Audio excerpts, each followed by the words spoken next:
when the president was coming for a rally, for a campaign rally or something like that, rather than coming for a very sober occasion, an occasion that calls for mourning, deep national mourning. So that's one of the instances that people would see, and they will say that the governor can do much better than that, than what he's doing at the moment. And like one of our callers, the man from Benue State, Mr. Friday, I believe, Yes. what he said yesterday, he was trying to tell us that the governor could at least show more empathy. Just like Governor Autumn, he made noise throughout.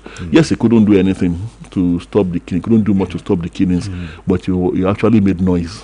Yes. He was actually, and they showed that he was very much concerned. So that put him at loggerheads with the government at the center.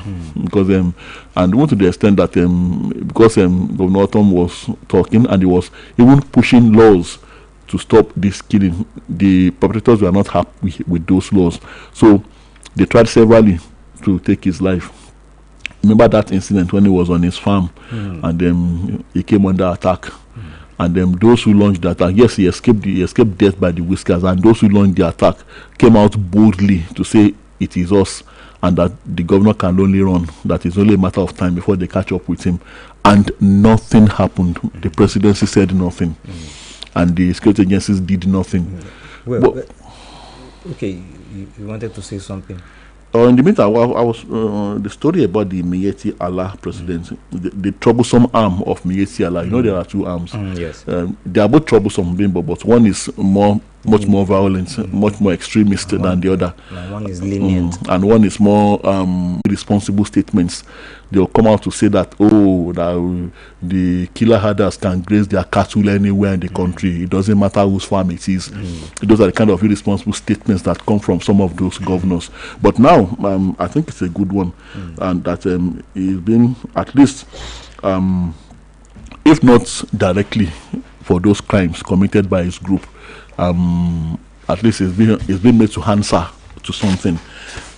It says, meanwhile, the Federal High Court in Abuja also on Wednesday varied the bail conditions it earlier granted the national president of Miyetti Allah Kautahori, Bello Bodejo. The Economic and Financial Crimes Commission, EFCC, charged Bodejo with $2.63 million money laundering. Now, Justice Ibrahim, who is the vacation judge, granted the application after it was moved by Bodejo's lawyer, Mohammed Sherif. It was reported that Justice Iyan Eko had on July 20 admitted the defendant to $2 billion bill with two shorty in like sum. Well, he's not currently answering to terrorism charges now. It's about money laundering. Now, Tola, still talking about the Benue killings and the blame trading over insecurity that is talking about Governor Hyacinth Alia. Well, everybody knows, and you said so, that there might be little Hyacinth Alia may have been able to do, but all those trading blames now, the opposition People's Democratic Party, the governorship and its governorship candidate, and Duaka and some other people, what have they been doing since all these days? Have they not been witnessing all these killings? Do they not know that these things are happening? Is it just happening now that they are talking? They are now talking because elections are around the corner to nail the governor Hyacinth Alia on the head. I was surprised the other time when Senator David Mark, former Senate President, came out to condemn Benue killing, something he hasn't done in a very long while. He has always been quiet, especially when he was of the APC extraction as Senate President and as a member of the Senate. So, well, personally, I dismissed whatever he said because for me, it doesn't hold water. How come it's very convenient for him to speak out now? Now, still talking security briefly, the state governor, Seyi Makinde, has restated his administration's commitment to making schools across the state safe, saying the protection of children and teachers is non-negotiable. And according to him, the protection of children and teachers is non-negotiable amid rising security concerns nationwide, the governor said. Governor Makinde stated this on Wednesday during a one-day seminar with the theme Building Resilient Schools, Strengthening Operational Capacity for Safety, Security, and Child Protection in Oyo State educational institutions, and it was organized by the Oyo State Ministry of Education, Science and Technology in conjunction with the Nigeria Security and Civil Defense Corps, Oyo State Command, and held at the State Secretariat Ibadan, the state capital. Well, it does not go further to say any other statement here, but at least he has vowed, the governor, His Excellency, safer schools amid rising security concerns, and of course, well, the procurement of the aircrafts, the surveillance aircrafts, will at least assist. Anyway, it will assist in this. Right, update on PFIPC, the ghost agency scandal. Now, IGP asks Reps panel to obtain warrants for police to produce Adeyemi, and that's them, the purported DG, and head of service admits administrative lapses. But the HOS said that the letter of appointment issued to Mr. Adeyemi was actually forged. Yes, and she said that he admitted that they said they were recruitments, but the recruitments did not follow due process, and that is what she meant by the admission of administrative lapses. Yes. And the House Reps members, they wanted Mr. Adeyemi to appear before them, but then the representative of the IGP yesterday had to educate them on the proper procedure if they want the man to be produced before them. He said, I think a commissioner of police, rank of the commissioner of police that appeared before the lawmakers yesterday, and said they need to obtain a warrant. The court has to issue a warrant for the police to produce him before the lawmakers. Let's see. That's on going to page 28 of the Nigerian Tribune this morning. The Inspector General of Police, IGP Olatunji Disu, on Wednesday asked the House of Representatives ad hoc committee investigating the controversial inclusion of the purported Presidential Foreign Intervention Promotion Council (PFIPC) in the 2026 Appropriation Act to obtain a reproduction warrant from a competent court before the police could produce the embattled Director General of the Council, Prince Adeniyi Adeyemi, who is currently in custody.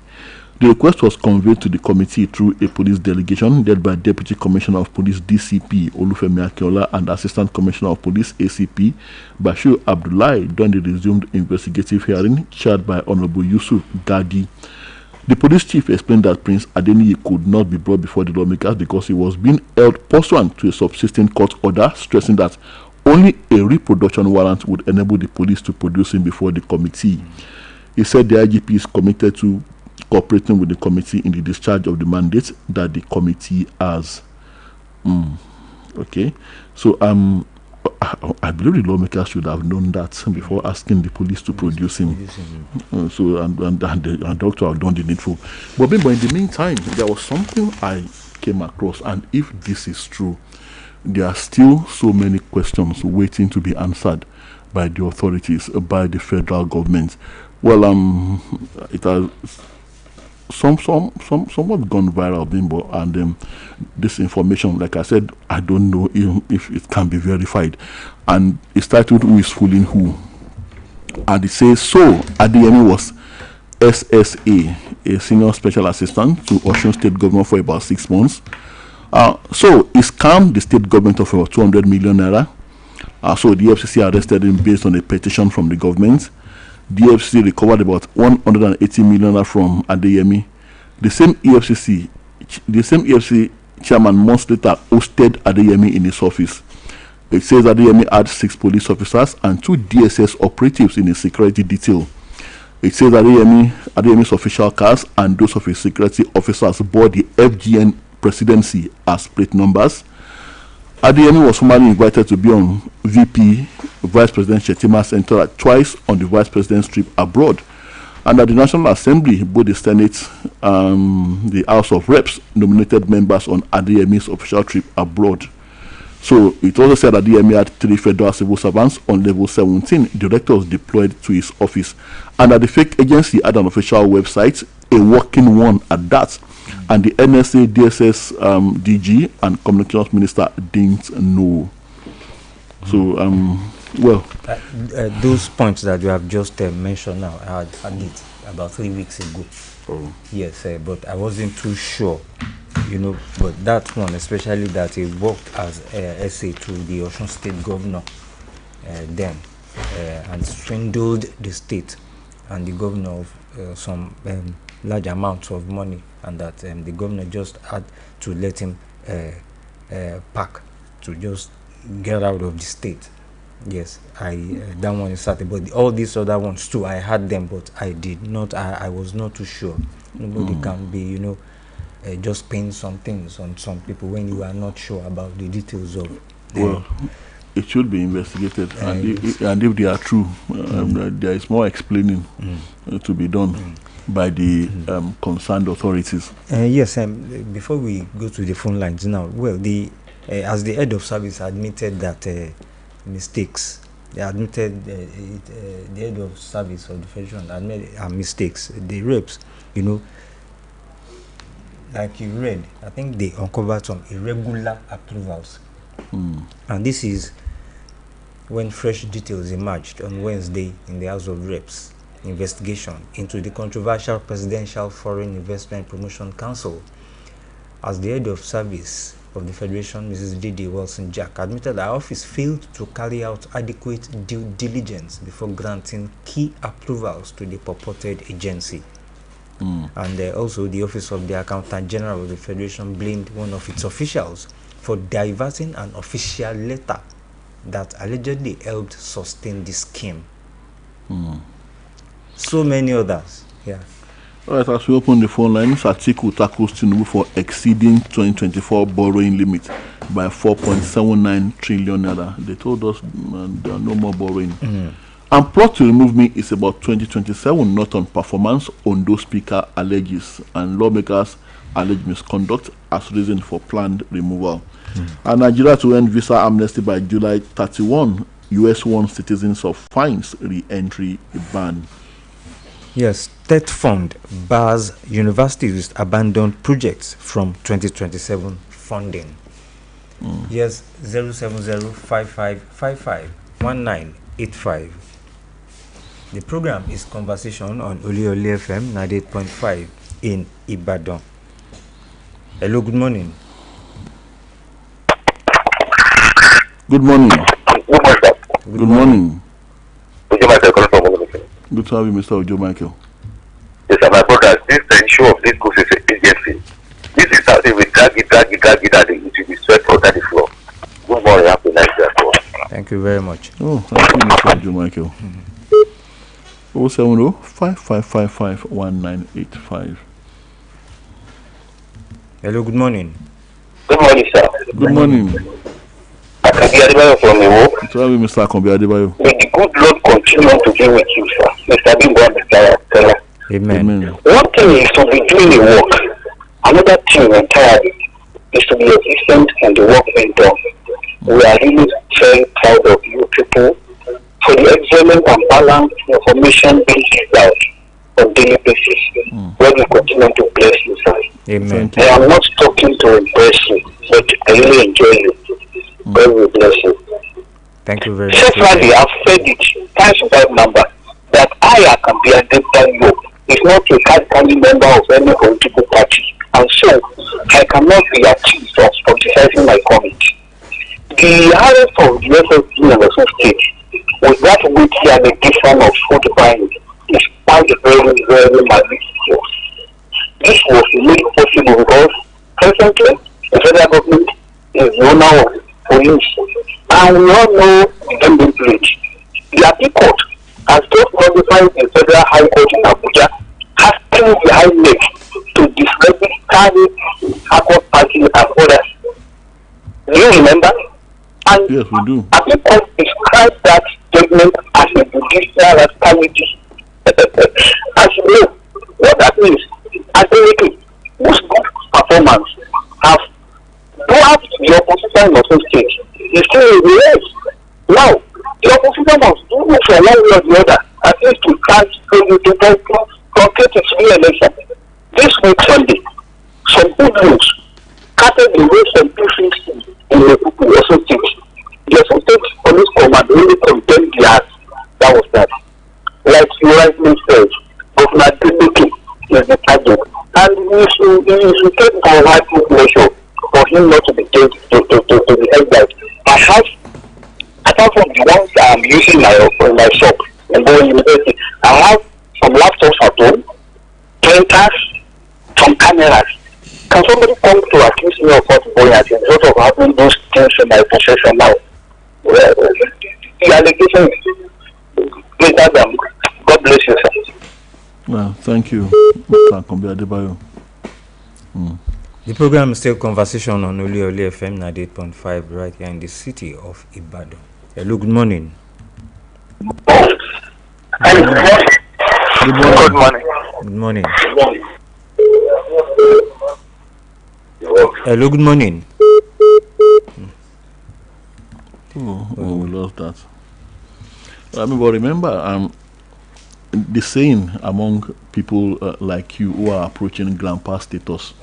I said when it was wine, women, and song, and that now it's beer, the old lady, and TV. Let's pick this call. I will. Hello, good morning. Hello, good morning. Good morning. Good morning. I am Adimola from Ibadan. Thank you very much, Mr. Liban. See, on this Ocean State, the INEC did all the good, the good preparation place. So, and at present, some people were arrested, and they arrested them because they have illegal voters register and others. It has to do with voters candidacy. You see, the non-compliance occur, and the police report non-compliance. You know, the police are doing well, so these people should provide explanation, and they should do the needful. You see, and on security, you see, what the team discusses gets to do is to continue to do the needful and collaborate. There's need for increased collaboration. You see, in South Africa, you see what happened. In fact, at one time, things are going from worse to worse. People are injured, people are killed. So it is a threat to Nigerians. And violence in South Africa showed that all is not well for some people. So the South African government need to compensate Nigeria. Thank you very much.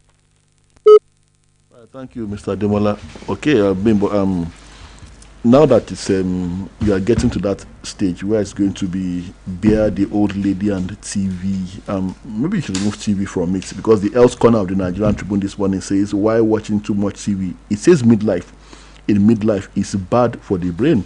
So if it's bad in midlife, then it must be worse when it gets to grandpa status, which you are already approaching. But you two are approaching grandpa status. Well, you are ahead of me. Let's take this call. Hello, good morning. Good morning. Hello. Good morning. We are with you.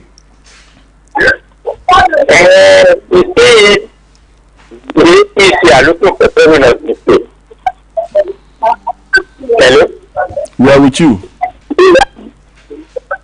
Hello. There is some noise where you have, so we can't hear you clearly. Do well to call us back. Yes, 2 more calls. 1 or 2 more calls. Yeah. Hello, good morning. Hello, good morning. Oh. 070-5555-1985. Chief of Army Staff appoints GOCs for new army divisions. Hello, good morning. Hello, good morning. Good morning. Dr. About the aircraft, we expect that the aircraft will begin work as expected. And not only that, we've heard and we've seen recently that it should not limit itself to Ibadan. Yes, we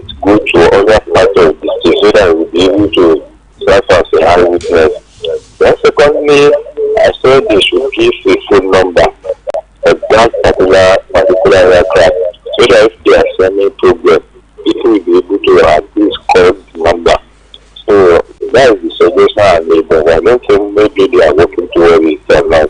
But that would be, it would make the aircraft to perform well and to bring us more security. Thank you. Thank you very much. Well, actually, the aircraft is not meant for combat response operations. It's actually meant for surveillance. To survey the environment and to quickly detect any potential threat to state security. And link security agencies. But I agree with you. Maybe there should be a kind of command center where people can actually report threats. I believe that should already be in existence. But, okay, I think we have to go. Been an interesting time on the conversation. And we're back same time tomorrow morning, God willing. My name is Tola Tediba. And my name is Bimbo Akombi. Thank you very much for listening. Enjoy your day. Conversation.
Yes, good morning, sports fans. It's a Thursday morning right here from the live studio of Oluyole 98.5 FM.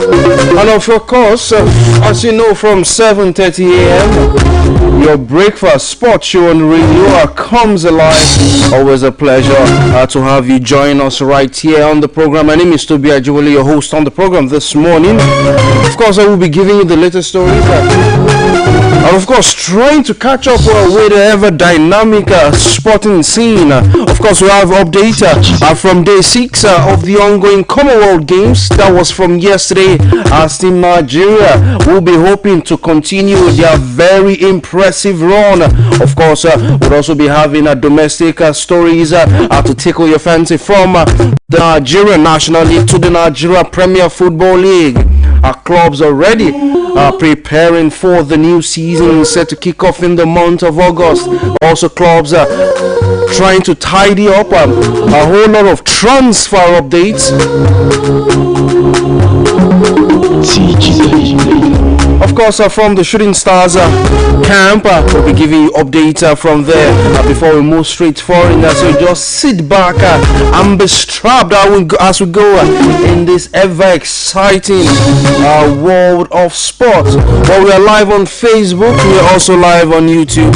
Oluyole 98.5 FM is the channel name. So thank you for joining us. You could call into the live studio 070-5555-1985 or 070-5555-1985. You could also call 08055 09850. So those two phone numbers admit your calls into our live studio this morning.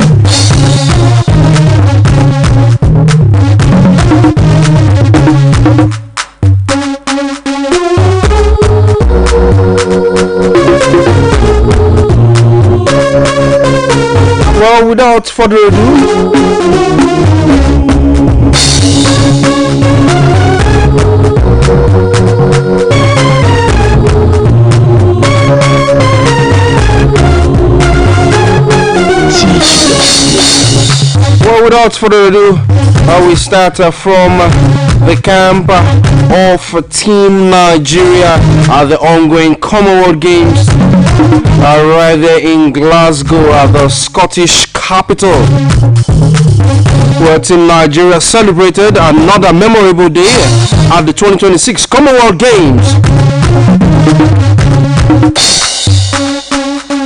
As Goodness Nwachukwu shattered the world record to win gold, Jessica Oji claimed a historic silver medal, and Ezekiel Nathaniel powered into the men's 400 meters hurdles final as the fastest qualifier.